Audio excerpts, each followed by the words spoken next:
Welcome back to the gaslighting side of the internet. What's that? The light side of the internet? What do you mean the light side of the internet? I have no idea what you're talking about. That's never been a thing. It's always been like this.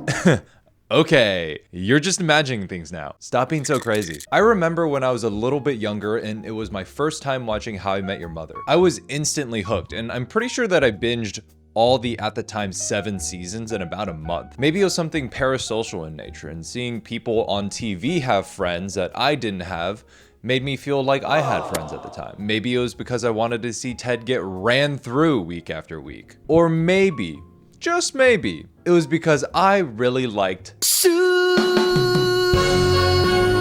at the time, that is. I would never wear a suit without being forced to. But after starting my most recent How I Met Your Mother watch through, after realizing that doom scrolling at 1 a.m. on TikTok wasn't doing its thing anymore, I'm just kind of not really feeling the same level of investment that I did back then. And to be honest with you, I'm not really sure why. That was a lie. I 100% know why. That's why I'm making this video that you're watching on your phone or your TV or whatever. You see, a large part of the appeal of shows like Friends and How I Met Your Mother, at least for me, was the relatability of these characters. As someone who is on the precipice of being an adult, How I Met Your Mother explored areas that I was also just starting to explore. Love, friendship, careers, talking to women. Okay, that one I hadn't started exploring yet, but you get the gist. And to add to all of that, it's supposed to be a show that's grounded in reality, following 5, at the time, solidly middle-class young adults doing young adult things. And even though I was still in middle school when I first started watching this, and Ted Mosby was 27 in season 1, their lives seemed like a life that was very accessible to me when I eventually turned 27. I am 27 now. I am now fully convinced that these are all trust fund babies. Because please explain to me how an entry-level architect, which has a base salary of $65,000 a year, and a grad student who is literally at the bottom of the social totem pole, can afford an $8,000 apartment on Manhattan's Upper West Side. And also go out to eat and hang out with friends on a daily basis. No, but please someone actually explain that to me, because my wallet cries every time, even if I go out once a month. And yes, I know, obviously this is just a TV show, and obviously it's not supposed to be realistic or depicting real life or anything. And obviously I know that this might have actually been financially possible when it was first filmed in the mid-2000s. I'm not a fool. I'm just being facetious. But I don't think that takes away from the fact that these shows that are supposed to be relatable are just not anymore. How I Met Your Mother is supposed to be a show that shows the average middle-class lifestyle for young professionals, living in a big city, spending quality time with your friends, but with nothing really too extravagant. It's a lifestyle that was seemingly accessible to us when we were growing up and watching these shows. And yet, now that we are grown up, rewatching How I Met Your Mother just makes me feel like I'm falling behind. I would love to go out and hang out with my friends on a nightly basis. Maybe grab a burger, some fries, maybe a beer. But do you know what I also love? Not having to spend $40 every time I go out. And honestly, preferably not spending any money. I would prefer to stay home playing Fortnite, or watch YouTube videos, or even catch up on my health using today's sponsor, ZocDoc. Hold on.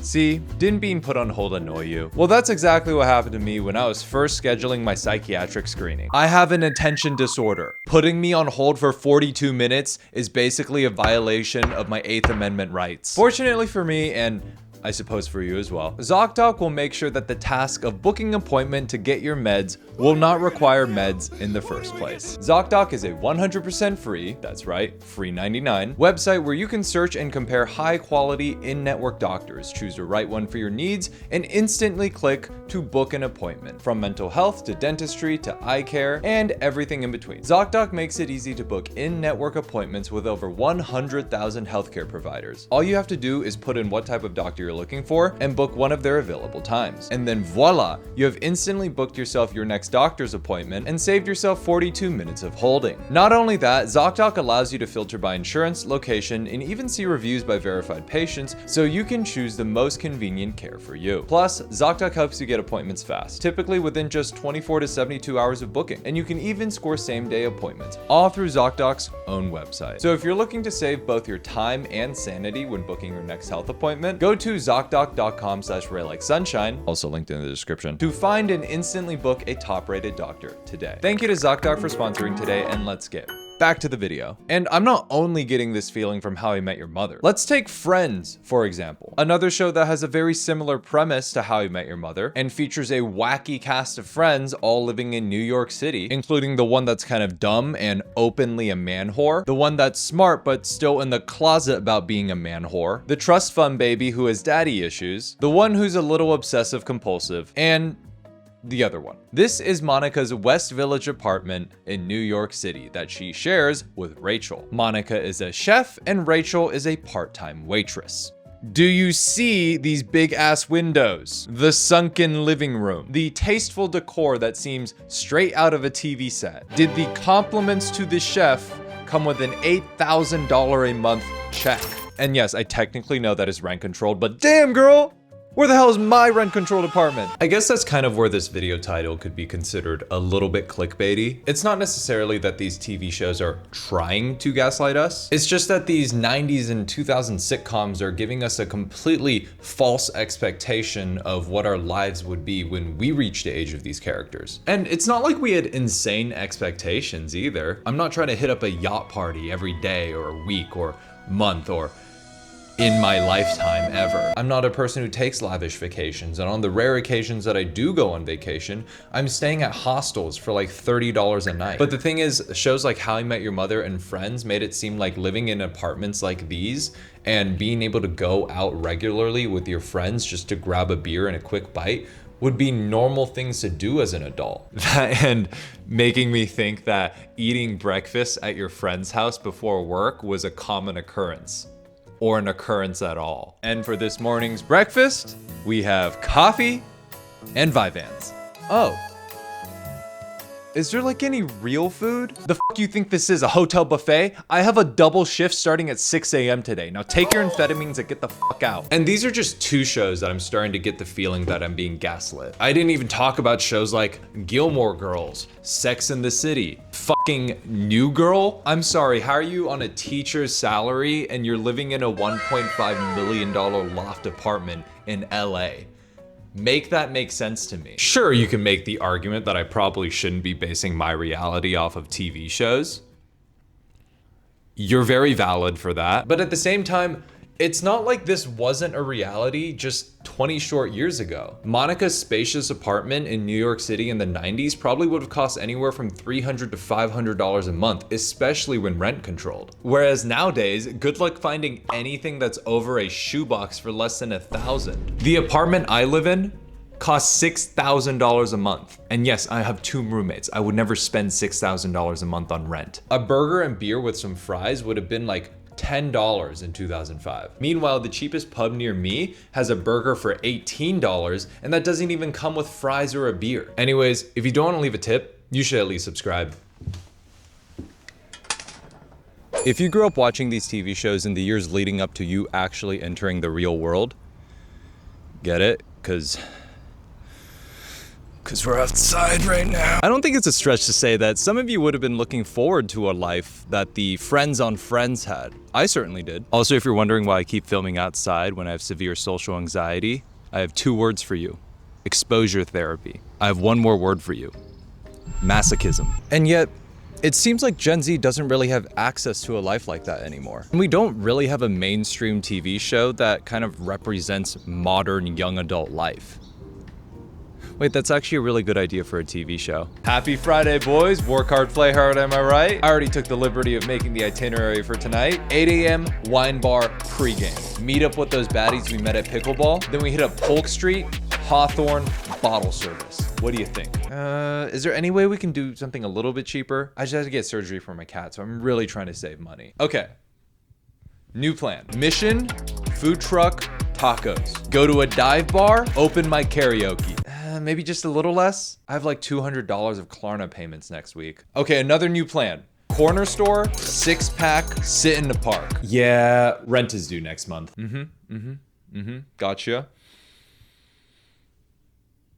Fortnite. Hell yes. Dude, I was just about to say. So yeah, I think it's kind of hard to not feel left behind if this was your full understanding of what young adult life would be. Uncool, Schmosby. But Ray, you say, these are all older TV shows. Of course the lifestyles they portray are gonna be better than now because of inflation. That doesn't mean they're gaslighting us. First of all, I feel gaslit, and you can't invalidate a feeling. Second of all, today's entertainment is way worse. Remember how I said that I was going back to watching How I Met Your Mother? Why is it that even with the abundance of new TV shows out, we still always keep going back to these old 2000s sitcoms? I think it's because there's at least some comfort in watching something that's trying to be relatable or has a semblance of relatability. Meanwhile, the entertainment that's releasing today has completely given up on relatability. In 2010, the highest grossing movie was Toy Story 3, a charming movie about friendship, acceptance, moving on.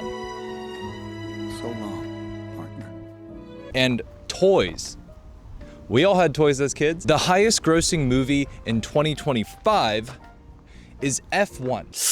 So I'm actually super wrong about that. I had read some sort of statistic that said F1 was the highest grossing movie. Evidently, I cannot read.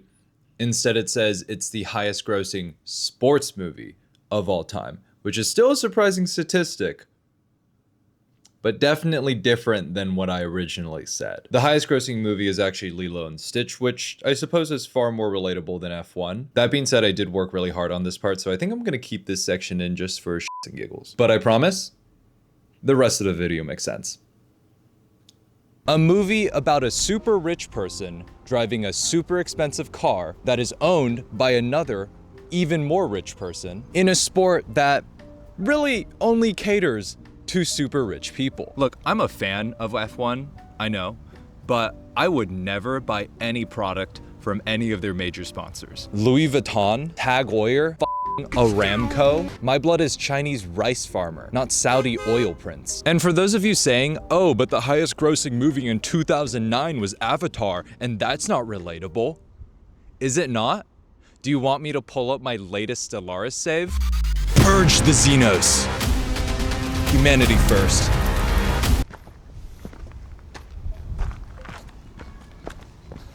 I don't know why I'm leaving, I still need this. Relatability within entertainment. Ow. I have beef with the tree now. Relatability within entertainment, or rather the lack thereof, is actually a really good recession indicator. During times of economic uncertainty, entertainment usually focuses around fantasy or escapism. And according to what's been popular as of late, we are definitely in a recession, with shows like White Lotus and Succession being some of the most popular shows right now. I mean, even Severance is included in that list, which has the subtext of your 9 to 5 is basically the most fucked up clinical trial that you can ever experience. It does seem like a lot of this entertainment and drama focuses around the rich and powerful. Succession is actually one of my favorite shows. It follows the Roy family, who's a direct analog to the Murdoch family, who are the asshole owners of Fox News. I apologize, Fox. I forgot that our First Amendment rights have been revoked. In this show, Logan Roy's 3. I am the eldest son. 4. Sorry, Connor.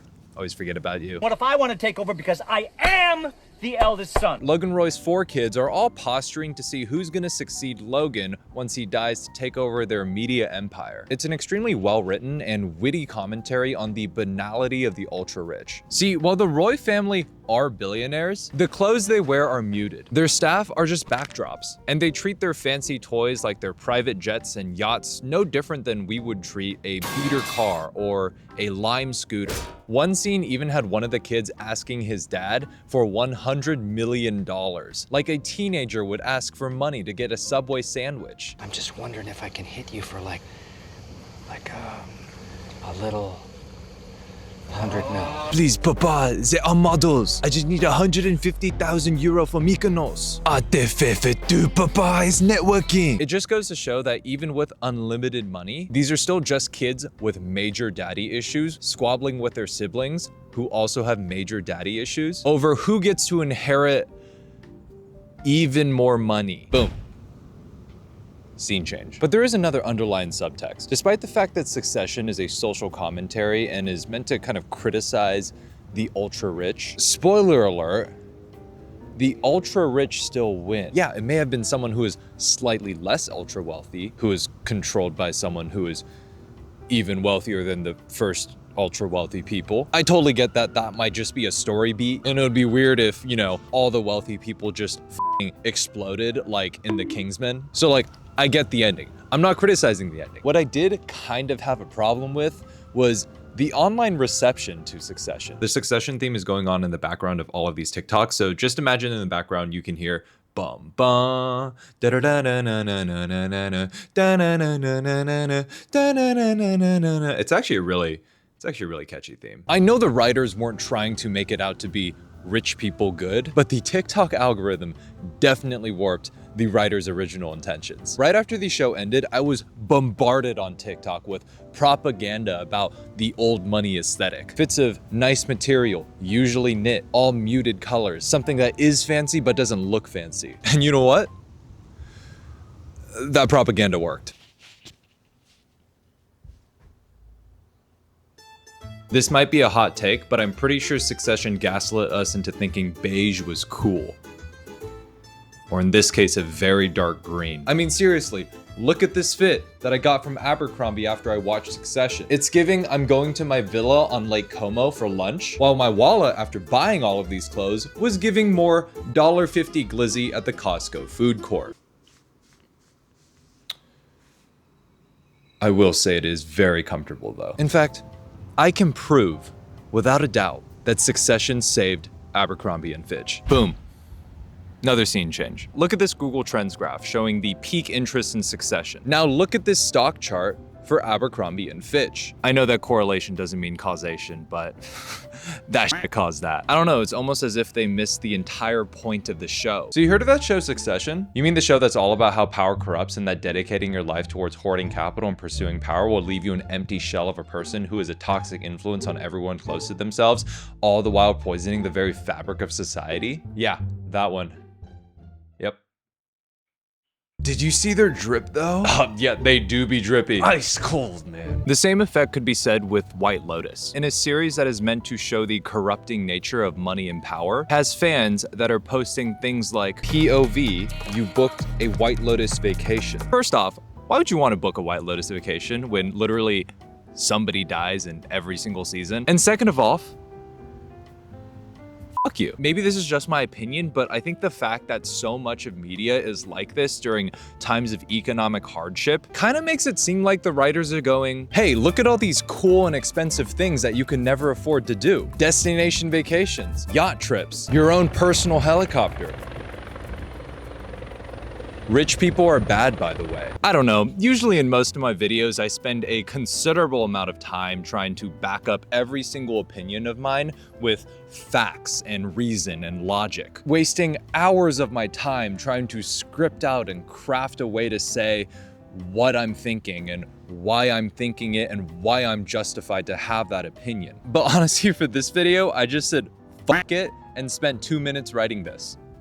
This shit just feels weird. Why is it that some of the most mainstream forms of entertainment right now are kind of focused on the rich? Am I supposed to be cheering for the rich right now? And here's a couple more examples. Your Friends and Neighbors, about a super rich dude who has to steal to maintain his super rich lifestyle. Or Landman, about a rich oil businessman that actually had me cheering for big oil. Even Ted Lasso, which is my hands down absolute favorite show ever.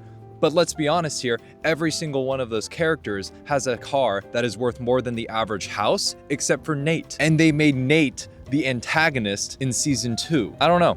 Maybe I just don't have media literacy, but I also feel like the media literacy part of my brain is being repeatedly bashed in by propaganda. Or maybe it's because I forgot my sunscreen and my brain is actually melting due to UV exposure. I don't know.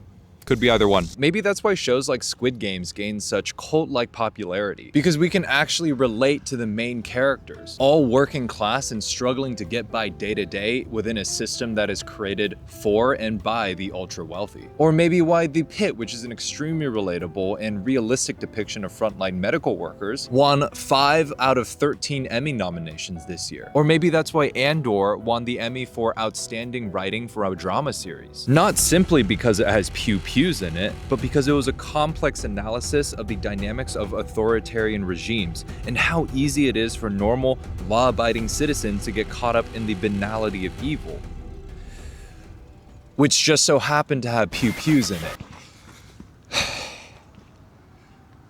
My app says I walked about 4 miles today, so I think this is going to be the final scene change. Despite the genius of all 3 of these shows, Squid Games was really the only one that caught mainstream attention. Maybe it's because the other ones don't trigger that watch people gratuitously die part of our brains. Or maybe it's because Mr. Beast didn't do a 100-day Gorman Massacre challenge video. But Ray, TV shows are a dying mode of entertainment. Everybody knows that Gen Z barely watches TV anymore, and that 83% of us use TikTok daily.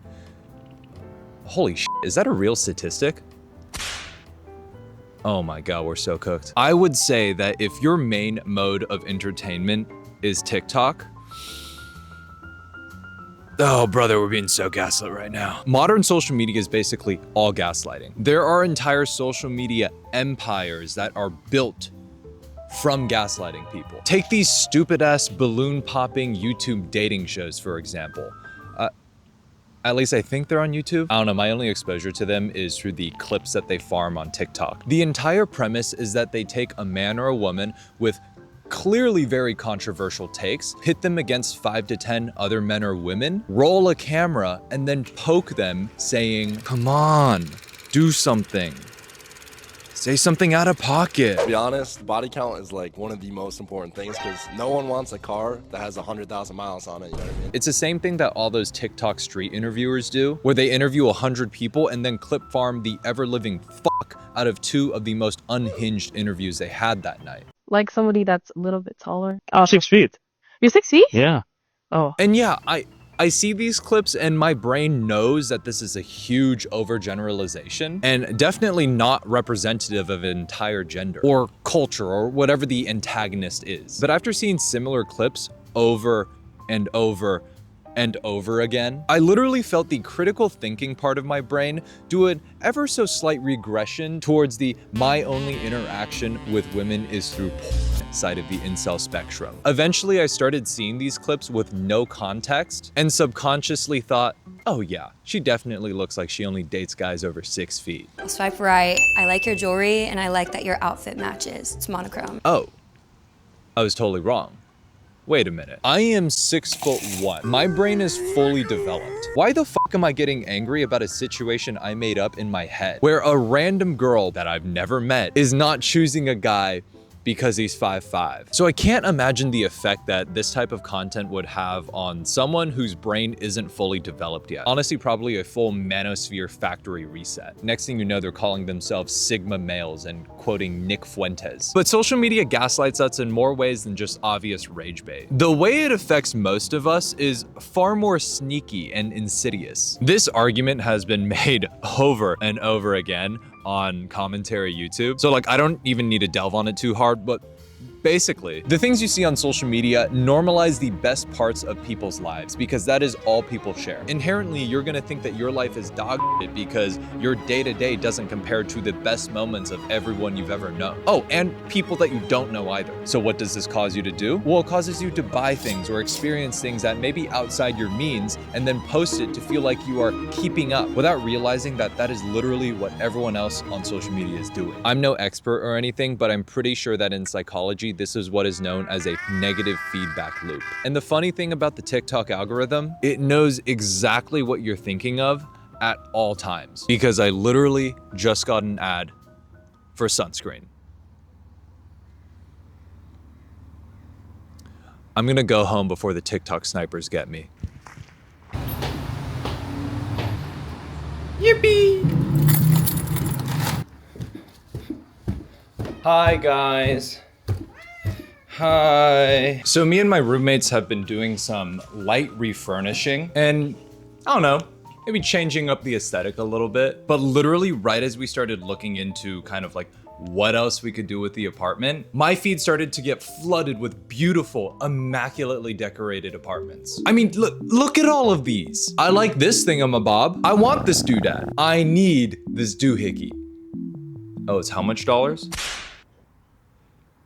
Never mind then. Like after browsing for what seemed like hours, this is the best apartment that I've ever seen. Look at the tasteful maximalism. This wonderful assortment of colors. It looks straight out of Animal Crossing. What do you mean the TV is $3,000? Now, obviously, if you only see one or two of these, you're not gonna think, oh, this is what is normal. This is what a normal apartment should look like. But the thing is about the algorithm is that once I spent a microsecond too long admiring this apartment, the algorithm decided to exclusively push these nice ass apartments to my feed. And when I'm seeing quote unquote almost everybody have nice ass apartments, I might start to have doubts about how good my apartment currently is and mayhaps be pressured to consume, like buying one of those stupid looking IKEA donut lamps. I'm sorry, baby, I didn't mean to call you stupid. It was just a joke. And I feel as if the negative feedback loop that these TikToks are instigating are actually having an observable impact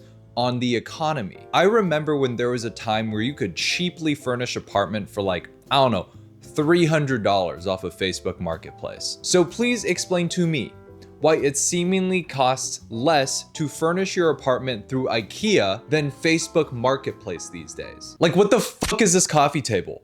For $850, that better be a real fucking panther. And that's the sad thing about social media. Mundane things are rarely pushed. Shows like The Office and Parks and Rec have professional writers that can make mundane lives seem interesting. But people in social media don't have professional writers on their team. I mean, most of them don't. I certainly don't, because I just realized on the script that I misspelled writers. And misspelled. Misspelled. M-I-S-S-I. How the f do you spell misspell? Oh, there we go. I think it was 2 a.m. when I was writing this part. So the algorithm really only normally pushes content that is outside the norm, but normally above the norm. In fact, the only account today that I really do remember embracing the banality of regular life is Hub's Life. He was an analyst at a regular company, just like I was at the time, and his content really focused on romanticizing the 9-to-5. I think it resonated with a lot of people because most people have 9-to-5s, and that it's okay to have a normal life and do normal things because happiness comes in many forms. You can find joy in your packed lunch and Chipotle bowl. And what do you mean he quit his job? What do you mean he actually rented an office to pretend like he was going to a 9-to-5? What do you mean he's just TikTok live e-begging now? Zach, I'm not begging for money, bro, but it's just how I earn my living, so. This has to be one of the worst rug pulls I've ever seen a content creator do. Okay, besides all those crypto scams that we had from 2020 to 2025. But this is pretty close to it. It just makes his entire messaging sound like, you seem down today, what's up? I don't know, I just feel like life's been a little shit lately. I have a shit boss at a shit job that gives me a shit paycheck. I want to do something else, but I have shit bills to pay. I'm sorry to hear that, man. You know, it's okay to have a job you don't really like. Happiness is found outside of your jobs. I can empathize with that. You can empathize? Hold on. Do you even work a 9-to-5? Oh, hell no.